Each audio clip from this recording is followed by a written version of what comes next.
बहुत समय पहले की बात है। एक द्वीप के छोर पर रामधन नाम का एक किसान रहता था। उसे अपने खेत में काम करने वालों की बड़ी जरूरत रहती थी, लेकिन ऐसी खतरनाक जगह जहां आए दिन आंधी तूफान आते रहते हों, कोई भी काम करने के लिए तैयार नहीं होता था। किसान ने एक दिन शहर के अखबार में इश्तिहार दिया कि उसे खेत में काम करने वाले एक मजदूर की जरूरत है। किसान से मिलने कई लोग आए, लेकिन जो भी उस जगह के बारे में सुनता वो काम करने से मना कर देता। आखिर में एक सामान्य कद का पतला दुबला अधेड़ व्यक्ति कबीर चंद रामधन के पास पहुंचा। रामधन ने उससे पूछा, यहाँ की आंधी तूफान की समस्या से तो तुम वाकिफ ही हो। क्या तुम इन परिस्थितियों में काम कर सकते हो? कबीर चंद थोड़ा निश्चिंत स्वर में बोला, जब हवा चलती है तब मैं सोता हूं। रामधन को कबीर चंद का उत्तर थोड़ा अजीब लगा, लेकिन चूंकि उसे कोई और काम करने वाला नहीं मिल रहा था, इसलिए उसने उसे काम पर रख लिया। कबीर चंद मेहनती निकला।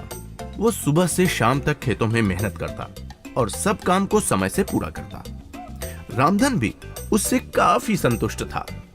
कुछ ही दिन बीते थे कि एक रात अचानक ही जोर जोर से हवा बहने लगी। किसान अपने अनुभव से समझ गया कि अब तो तूफान आने वाला है। वो तेजी से उठा, हाथ में लालटेन ली और मजदूर के झोपड़े की तरफ दौड़ा। जल्दी उठो, देखते नहीं तूफान आने वाला है। इससे पहले कि सब कुछ तबाह हो जाए, कटी फसलों को बांधकर ढक दो और बाड़े के गेट को भी रस्सियों से कस दो। रामधन जोर से चिल्लाया। उधर कबीर चंद बड़े आराम से पलटा और बोला, जनाब, मैंने आपसे पहले ही कहा था कि जब हवा चलती है तो मैं सोता हूं।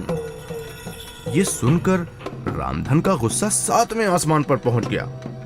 जी में आया कि उस मजदूर को गोली मार दे, पर अभी उसे अपने नुकसान की फिक्र हुई और वो आने वाले तूफान से चीजों को बचाने के लिए भागा। किसान खेत में पहुंचा और उसकी आंखें आश्चर्य से खुली की खुली रह गईं। फसल की गांठें अच्छे से बंधी हुई थीं और तिरपाल से ढकी भी थीं। उसके गाय बैल सुरक्षित बंधे हुए थे और मुर्गियां भी अपने दड़बों में थीं। बाड़े का दरवाजा भी मजबूती से बंधा हुआ था। सारी चीजें बिल्कुल व्यवस्थित थीं। नुकसान होने की कोई संभावना नहीं बची थी। रामधन को अब अपने व्यवहार पर गुस्सा और मजदूर कबीर पर फख्र हो रहा था। और अब उसे कबीर चंद की ये बात कि जब हवा चलती है तब मैं सोता हूं समझ आ चुकी थी और अब वो भी चैन से सो सकता था। मित्रों, हमारी जिंदगी में भी तूफान आने तय हैं। जरूरत इस बात की है कि हम पहले से ही तैयारी करके रखें ताकि मुसीबत आने पर हम भी चैन से सो सकें।